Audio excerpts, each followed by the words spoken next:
നിലപാടുകളുടെ രാജകുമാരൻ നമ്മുടെ പ്രിയപ്പെട്ട നേതാവിനെ സ്വാഗതം ചെയ്തുകൊണ്ട് നമ്മുടെ ആദരണീയ MP ജനകീയ MP കോൺഗ്രസ് വർക്കിംഗ് കമ്മിറ്റി അംഗം ശ്രീ കൊടിക്കുന്നിൽ സുരേഷ് സംസാരിക്കുന്നു. അധ്യക്ഷൻ ശ്രീ പുതിയ യാത്രയുടെ നായകൻ ശ്രീ സതീശൻ, പ്രിയപ്പെട്ട ജനാധിപത്യമുള്ള നേതാക്കന്മാരെ, സഹപ്രവർത്തകരെ, ജനാധിപത്യ വിശ്വാസികൾ, സുദീർഘമായ ഒരു പ്രസംഗത്തിന് ഞാൻ മുതിരുന്നില്ല. നിങ്ങൾ എല്ലാവരും വളരെ ആവേശത്തോടെ മണിക്കൂറുകളായി ഇവിടെ കാത്തിരിക്കുന്നത് പുതിയ യാത്രയുടെ നായകനായ ജനാധിപത്യ കേരളത്തിന്റെ ഓർമ്മപുത്രൻ ശ്രീ സതീശന്റെ പ്രസംഗം കേൾക്കാനാണ്. ഞാനിപ്പോഴും നിങ്ങളോടൊപ്പം അതുകൊണ്ട് അദ്ദേഹത്തിന് വേണ്ടി ഞാൻ വഴിമാറുന്നു. ഉജ്ജ്വലമായ ഈ പുതിയ യാത്രയ്ക്ക് ആവേശകരമായ വരവേൽപ്പ് നൽകിയ ചങ്ങനാശ്ശേരി ഐക്യ ജനാധിപത്യ മുന്നണി പ്രവർത്തകരെയും ജനാധിപത്യ വിശ്വാസികളെയും അഭിവാദ്യം ചെയ്തുകൊണ്ട് നിർത്തുന്നു. ജയ്. മറുപടി പറഞ്ഞുകൊണ്ട് നമ്മുടെ ആദരണീയനായ നേതാവ്, കേരളത്തിന്റെ പ്രതിപക്ഷ നേതാവ് ശ്രീ VD സതീശൻ സംസാരിക്കുന്നു.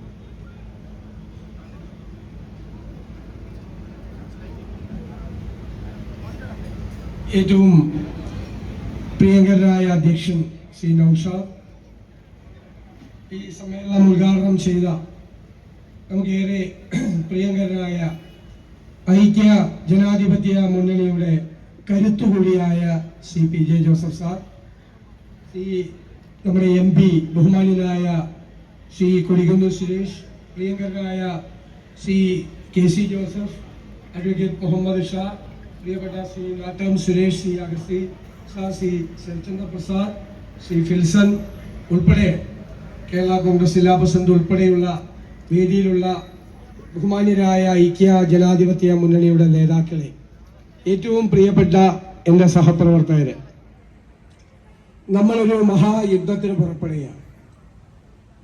ഈ യുദ്ധം നമുക്ക് ജയിച്ചേ മതിയാവും.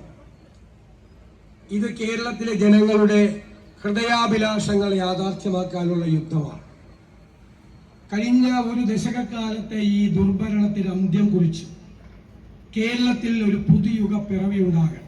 അതാണ് ജനങ്ങളുടെ അഭിലാഷം. എനിക്ക് മുമ്പ് സംസാരിച്ച നേതാക്കളെല്ലാം വിശദമായി കാര്യങ്ങൾ പറഞ്ഞതാണ്. ഇവർ കേരളത്തെ തകർത്തു തരിപ്പണമാക്കി. ഈ സംസ്ഥാനം ഇതുവരെ കാണാത്ത വലിയ പ്രതിസന്ധിയിലൂടെയാണ് കടന്നു പോകുന്നത്. ഒരു നാടിന്റെ ഘടനയിൽ ഏറ്റവും പ്രധാനം അതിന്റെ നട്ടല്ല. ഒരു നാടിന്റെ നട്ടല്ലാണ് അതിന്റെ സമ്പദ് വ്യവസ്ഥ. ആ നട്ടല് തകർന്നു കിടക്കുകയാണ്. പിണറായി വിജയൻ അടുത്ത മാസം അധികാരത്തോട് സലാം പറയും. പക്ഷേ പോകുമ്പോൾ 6 ലക്ഷം കോടി രൂപയുടെ കടബാധ്യത മലയാളിയുടെ തലയിൽ കെട്ടിവെച്ചിട്ടാണ് പോകുന്നത്. ഈ സർക്കാരിന്റെ സാമ്പത്തികമായ പ്രശ്നങ്ങൾ സാധാരണക്കാരന്റെ ജീവിതത്തെ കൂടെ ബാധിക്കുക.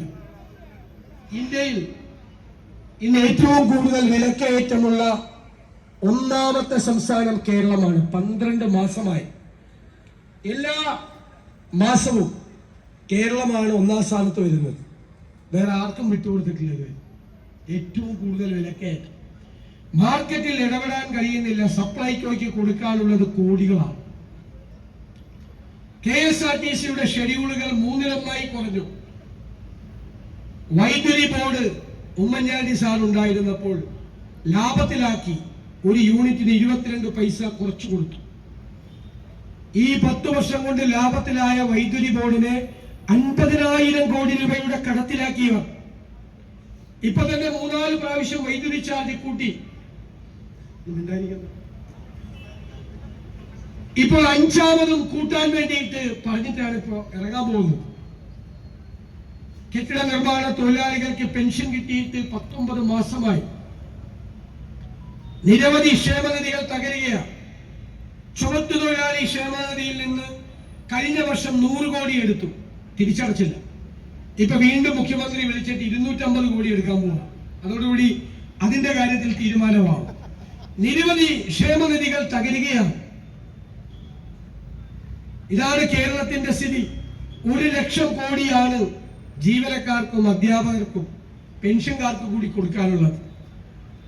ഈ ബാധ്യത മുഴുവൻ കേരളത്തിന്റെ തലയിൽ വെച്ചിട്ട് ഇപ്പോൾ പോണ പോക്കിന് വീണ്ടും കടം മേടിച്ച് തെരഞ്ഞെടുപ്പ് പ്രചരണം നടത്തിക്കൊണ്ടിരിക്കുകയാണ് ഇവരെല്ലാം. നിങ്ങൾ അറിയണം, നമ്മൾ ഇനി പ്രതിപക്ഷം മാത്രമല്ല, നമ്മൾ അധികാരത്തിലേക്ക് വരേണ്ട മുന്നണി കൂടിയാണ്. നമ്മൾ അറിയേണ്ട ഒരു കാര്യം, എവിടെയെല്ലാം ഈ ഗവൺമെന്റ് പരാജയപ്പെട്ടു അവിടെയെല്ലാം നമുക്ക് വിജയിക്കാം. എവിടെയെല്ലാമാണ് ഈ ഗവൺമെന്റ് കേരളത്തെ തകർത്തത് അവിടെയെല്ലാം നമുക്ക് നമ്മുടെ കേരളത്തെ പുനരുജ്ജീവിപ്പിക്കണം. അതാണ് ഇനി UDFന്റെ ശ്രമം.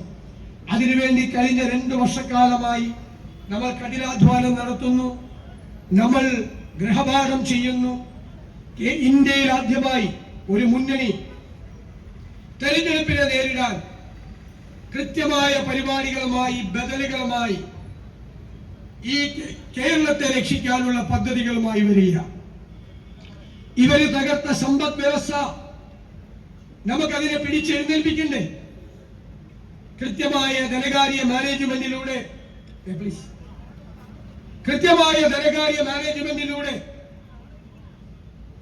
തന്ത്രപൂർവമായ നികുതി ഭരണത്തിലൂടെ കാർക്കശ്യം നിറഞ്ഞ നിലപാടുകൾ കൊണ്ട് ഖജനാവിലെ ചോർച്ച അടച്ചുകൊണ്ട് നമ്മുടെ സമ്പദ് വ്യവസ്ഥയെ ഉത്തേജിപ്പിച്ചുകൊണ്ട് നമുക്ക് കേരളത്തിൽ ഇപ്പോൾ പൂച്ച പെറ്റുകിടക്കുന്ന ഖജനാവിൽ പണം കൊണ്ട് നിറയ്ക്കണം.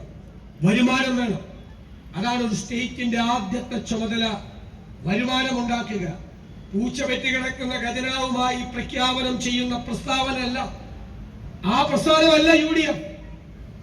ഖജനാവ് നിറച്ചാൽ സാധാരണക്കാരനെയും ഇടത്തട്ടുകാരനെയും ഹൃദയത്തോട് ചേർത്ത് നിർത്തി അവന്റെ സങ്കടങ്ങൾ മാറ്റാൻ, അവന്റെ കണ്ണീരൊപ്പാൻ, അവന്റെ ജീവിത നിലവാരം ഉയർത്താൻ, അതിലൂടെ കേരളത്തെ മാറ്റാൻ UDF ശ്രമിക്കുക തന്നെ ചെയ്യും. നമ്മൾ പറഞ്ഞതെല്ലാം യാഥാർത്ഥ്യമാവുകയാണ്. 1.5 കൊല്ലം മുമ്പ് നമ്മൾ പറഞ്ഞു ആരോഗ്യ കേരളം വെന്റിലേറ്ററിലാണ്. ഇപ്പൊ എന്താ സ്ഥിതി? എല്ലാ ദിവസവും വരുന്ന വാർത്തകൾ എന്താ? വയറ്റിൽ കത്രികയാണ് 5 വർഷമായിട്ട്. മറുപടി എന്താ? 60 വർഷം കത്രിക കിടന്നാലും കുഴപ്പമില്ല. ഇവരുടെ ആരെങ്കിലും വയറ്റിലായിരുന്നെങ്കിലും 60 വർഷം കത്രിക കിടന്നാൽ എത്ര ലാഘവത്വത്തോടു കൂടിയാണ് കൈകാര്യം ചെയ്യുന്നത്.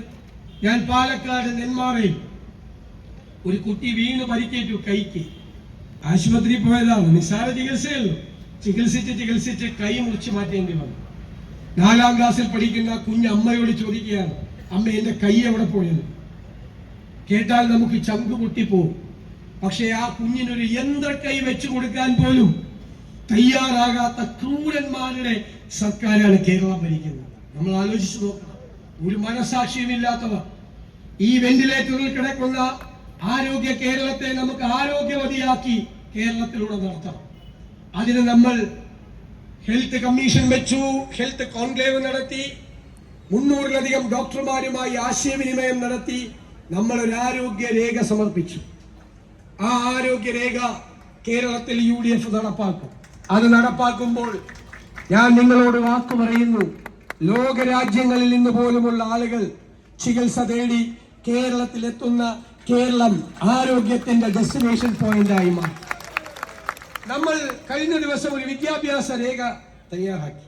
ഒരുപാട് പേർ കഠിനാധ്വാനം നടത്തിയിട്ടാണ്. ഞാൻ അവരോടെല്ലാം നന്ദി പറയുന്നു. നമ്മുടെ കുട്ടികൾ കോട്ടയം ജില്ലയിൽ കൂടുതലാണ്. 30-40 ലക്ഷം രൂപ കിടപ്പാടം പറയപ്പെടുത്തി വിദേശ രാജ്യങ്ങളിൽ പ്രോഗ്രാമുകൾക്ക് യൂണിവേഴ്സിറ്റികളിൽ പഠിക്കാൻ പോകുന്നു.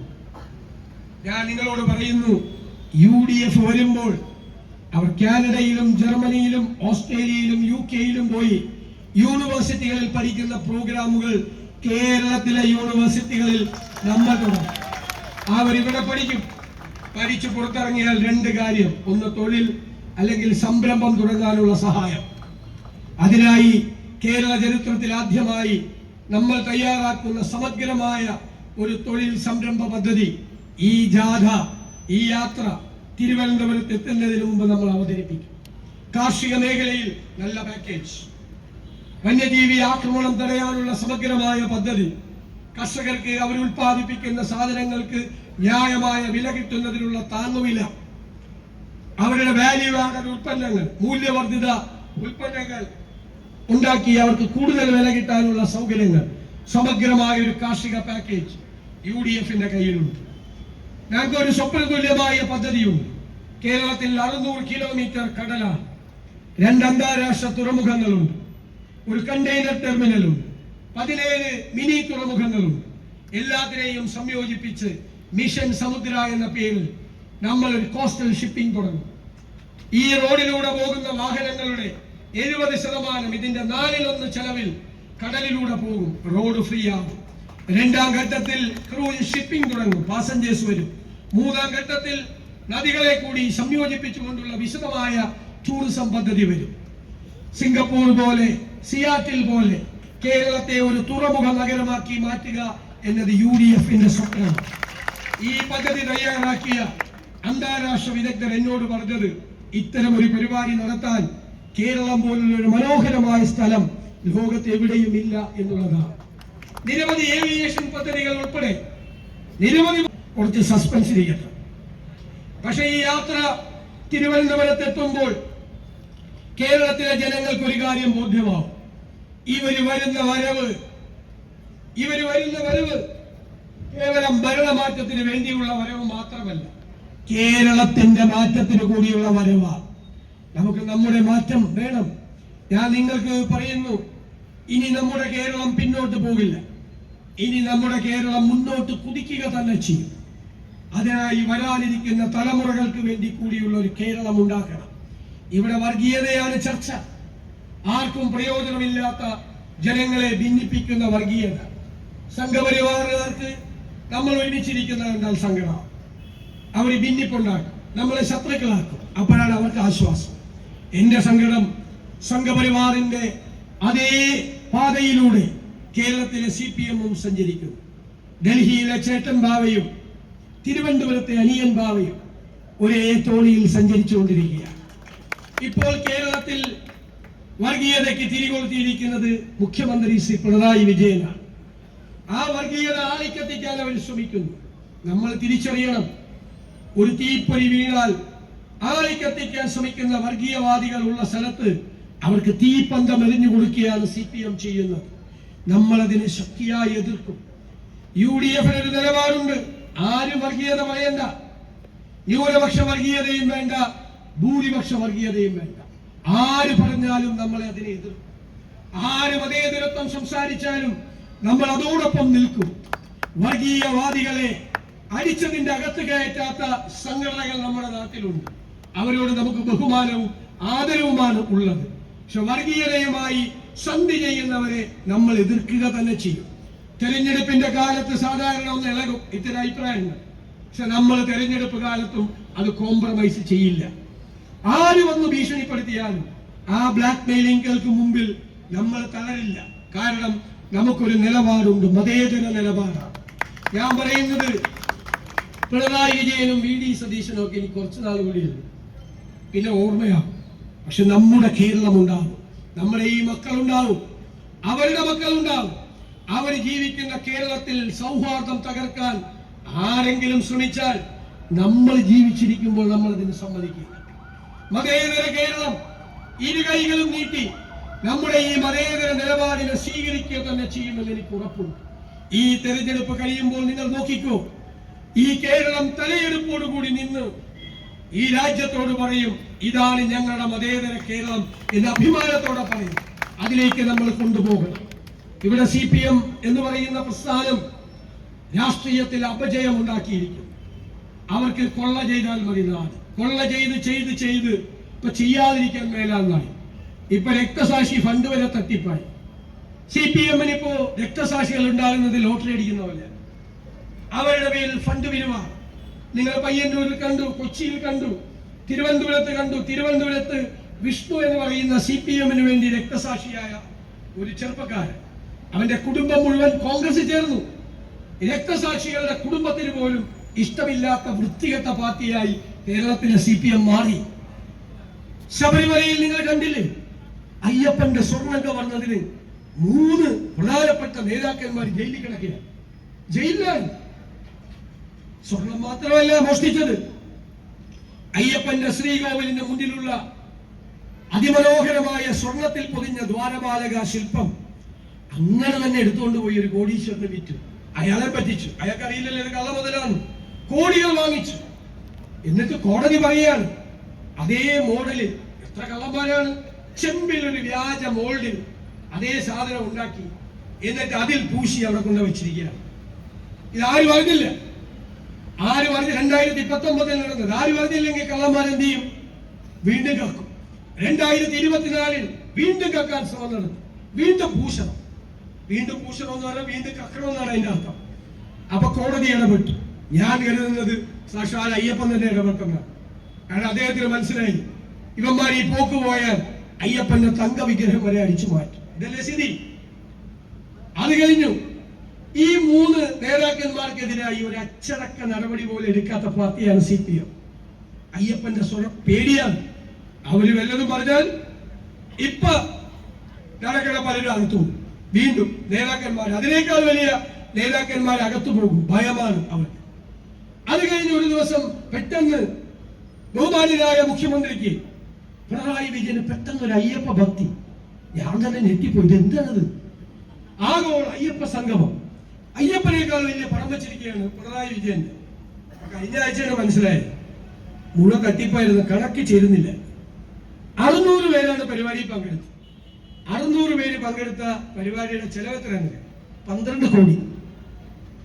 എല്ലാം കള്ളക്കണക്ക് എഴുതിക്കൊണ്ടിരിക്കുക. എന്താ കള്ളക്കണക്ക്? 600 പേര് പങ്കെടുത്ത പരിപാടിയിൽ ഭക്ഷണം കഴിച്ചത് 3000 പേര്, പ്രഭാത ഭക്ഷണം. ലഞ്ച് കഴിച്ചത് 4000 പേര്, അത്താഴം കഴിച്ചത് 5000 പേര്. അവിടെ കൊണ്ടുവന്ന കിടക്ക വരെ അടിച്ചു മാറ്റി. നന്ദഗോപ ഭജന സംഘം അവിടെ ഗാനമേള നടത്തി 8 ലക്ഷം രൂപ. ഗാനമേള ട്രൂപ്പ് പറയുന്നത് ഞങ്ങൾ ആ ജില്ല പോലും പോയിട്ടില്ലെന്ന്.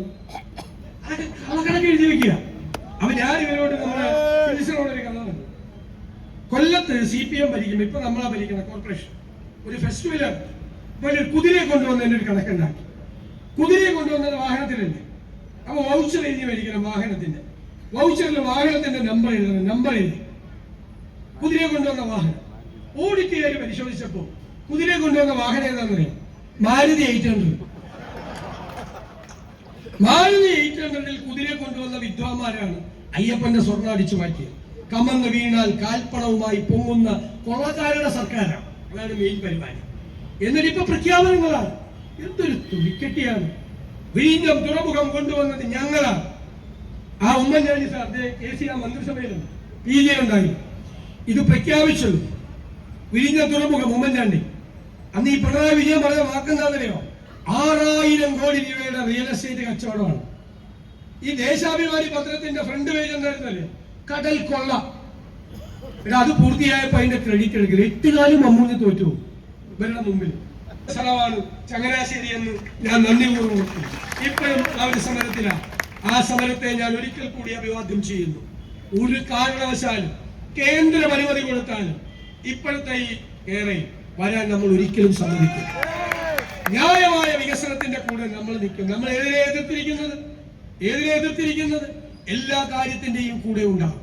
ഇവര് പ്രഖ്യാപനങ്ങൾ മാത്രമാണ്. ഞാൻ പറഞ്ഞല്ലോ, പൂച്ച പെറ്റ് കിടക്കുന്ന ഖജനാവ് വെച്ചുകൊണ്ട് പ്രഖ്യാപിക്കുകയാണ് ചുമ്മാ. ഞങ്ങൾ ഇടുക്കി ചെന്നപ്പോ പിണറായി വിജയൻ കട്ടപ്പന ബസ് സ്റ്റാൻഡിൽ പോയി പ്രഖ്യാപിച്ചു 12,000 കോടി രൂപയുടെ പാക്കേജ്. ഇടുക്കി ഇപ്പൊ ദുബായി ആയി പോയത്. അത് കൊടുത്തിരുന്നെങ്കിൽ 20 കോടി പോലും കൊടുത്തില്ല. 12,000 കോടിയുടെ പാക്കേജ്. ഇവരുടെയൊക്കെ വാക്കും പഴയ ചാക്കിന് ഒരേ വിലയാണ്. പഴയ ചാക്കിന് അതിനേക്കാൾ കൂടുതൽ വിലയാണ്. ആവശ്യമുണ്ട്. അതുകൊണ്ട് ഈ വാക്കുകൊണ്ട് ഒരു ആവശ്യമില്ല. അതുകൊണ്ട് ഇവര് പ്രഖ്യാപനങ്ങളുമായി വരുമ്പോ പറഞ്ഞേക്കണം, നിങ്ങൾക്കൊരു വിശ്വാസ്യതയില്ല. ഞാൻ അവസാനിപ്പിക്കുക. ടീം UDF 100-ലധികം സീറ്റുമായി അധികാരത്തിലേക്ക് തിരിച്ചു. അപ്പൊ എന്റെ ചോദ്യം, ചങ്ങനാശ്ശേരിയിൽ ഒരു UDF MLA ഉണ്ടാവില്ലേ? ഒന്നും കൂടി ഉറപ്പ് പറഞ്ഞു. ആ ഉറപ്പ് സ്വീകരിക്കുന്നു. ഞാൻ ചങ്ങനാശ്ശേരിയിൽ ഒരുപാട് പരിപാടിക്ക് വന്നിട്ടുണ്ട്. 10-20 വയസ്സുള്ളപ്പോ തൊട്ട് ഞാൻ യൂണിവേഴ്സിറ്റി ഉള്ളപ്പോ തൊട്ട് ചങ്ങനാശ്ശേരി വരുന്ന. പക്ഷേ ഇത്ര ഒരു വലിയ സ്വീകരണം ഞാൻ കണ്ടിട്ടില്ല ചങ്ങനാശ്ശേരി. എന്നെ അത്ഭുതപ്പെടുത്തി ചങ്ങനാശ്ശേരിയിൽ സ്വീകരിക്കാൻ നിന്ന പരിപാടി. എനിക്ക് നന്ദി പറയാൻ വാക്കുകളില്ലാതെ ഞാൻ നിർത്തുന്നു. നമസ്കാരം. ചങ്ങനാശ്ശേരി പൗരാവലിക്ക് വേണ്ടി നമ്മുടെ പ്രിയപ്പെട്ട നഗരപിതാവ് ശ്രീ ജോമി ജോസഫ് ബഹുമാന്യനായ പ്രതിപക്ഷ നേതാവിനെ പൊന്നാട അണിയിച്ച് ആദരിക്കുന്നു, ഉപകാരം നൽകുന്നു. ബഹുമാന്യനായ ശ്രീ പ്രതിപക്ഷ നേതാവിനും ശ്രീ കൊടിക്കുന്നിൽ സുരേഷ്, മതമൈത്രിയുടെ നാടായ ചങ്ങനാശ്ശേരിയിലെ മതേതരത്വത്തിന്റെ പ്രതീകമായി ശ്രീ വർഗീയതയ്ക്കെതിരായ കരുത്തുറ്റ പോരാളി വി ഡി സതീശ്വര, ശ്രീ KPCC മെമ്പർ അജീസ് പെൻ മാത്യൂസ് ഉപഹാരം നൽകുന്നു. സ്നേഹം നിറഞ്ഞവരെ, പുതിയ യാത്രയ്ക്ക് വിസ്മയവുമായി ചങ്ങനാശ്ശേരി UDF കഴിഞ്ഞ കാലങ്ങളിൽ 25 വർഷക്കാലമായി